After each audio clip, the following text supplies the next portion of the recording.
നെയ്യാറ്റിൻകരയിൽ school bus മറിഞ്ഞ് അപകടമുണ്ടായി എന്ന ഒരു വാർത്ത വരുന്നു. 7 കുട്ടികൾക്ക് പരിക്കേറ്റുണ്ട്. ന്യൂ ജ്യോതി പബ്ലിക് സ്കൂളിലെ ബസ്സാണ് അപകടത്തിൽപ്പെട്ടത്. കരാർ അടിസ്ഥാനത്തിൽ ഓടുന്ന വാഹനമാണ് അപകടത്തിൽപ്പെട്ടതെന്ന് കൂടി അറിയാൻ കഴിയുന്നു.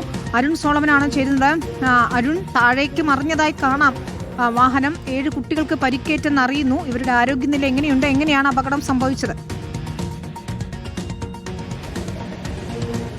വിനീത, ഇത് നെയ്യാറ്റിൻകര ന്യൂ ജ്യോതി പബ്ലിക് സ്കൂളിലെ കുട്ടികൾ സഞ്ചരിച്ച സ്കൂൾ വാനാണ് കുറച്ചു മുൻപ് ഈ പ്ലാമൂട്ടുകട ഭാഗത്ത് വെച്ച് മറിഞ്ഞിരിക്കുന്നത്. കാക്കറവിള കനാൽ ഭാഗത്തേക്ക് എത്തിയപ്പോഴാണ് വാൻ നിയന്ത്രണം തെറ്റി കനാലിലേക്ക് മറിയുകയായിരുന്നു. ഒരു ആശ്വാസകരമായ കാര്യം, കുട്ടികളുടെ പരിക്ക് ഗുരുതരമല്ല എന്നുള്ളതാണ് നിലവിൽ പ്രാഥമികമായി അറിയാൻ സാധിച്ചിട്ടുള്ളത്. 7 കുട്ടികൾക്കാണ് പരിക്ക് പറ്റിയത്. സംഭവ സ്ഥലത്ത് ഇപ്പോൾ ആംബുലൻസ് എത്തി ഈ വിദ്യാർത്ഥികളെ ഇപ്പോൾ നെയ്യാറ്റിൻകര ജനറൽ ആശുപത്രിയിലടക്കം വിവിധ ആശുപത്രികളിലേക്ക് മാറ്റിയിട്ടുണ്ട് എന്നുള്ളതാണ് പ്രാഥമികമായി ഇപ്പോൾ അറിയാൻ സാധിച്ചിട്ടുള്ളത്. ഈ കനാൽ പാതയിലേക്ക് എത്തുമ്പോൾ തന്നെ നമുക്ക് ആ പാത ദൃശ്യങ്ങൾ കാണാം. ഒരു മൺപാതയാണ്. ഒരു വാഹനം എതിർഭാഗത്തു നിന്ന് വന്നാൽ ഒന്ന് തിരിയാൻ പോലും സ്ഥലമില്ല എന്നുള്ളതാണ് ദൃശ്യങ്ങൾ കാണുമ്പോൾ വ്യക്തമാകുന്നത്. എന്തായാലും അമിത വേഗതയിലേക്ക് തിരിഞ്ഞപ്പോഴായിരിക്കണം ഈ അപകടം സംഭവിച്ചിട്ടുണ്ടാവുക. ഇതിൽ ഒരു പ്രധാനപ്പെട്ട ഒരു കാര്യം, കനാലിൽ വെള്ളമില്ല എന്നുള്ളതും ഒരു ഭാഗ്യമായിട്ട് കരുതണം. ഈ കനാലിലേക്ക് മറിഞ്ഞു കിടക്കുന്ന വാനിന്റെ ദൃശ്യങ്ങളാണ് ഇപ്പോൾ നമുക്ക് കാണാൻ സാധിക്കുന്നത്. വളരെ പെട്ടെന്ന് തന്നെ ഈ കുട്ടികളെ അപകട സ്ഥലത്ത് നിന്നും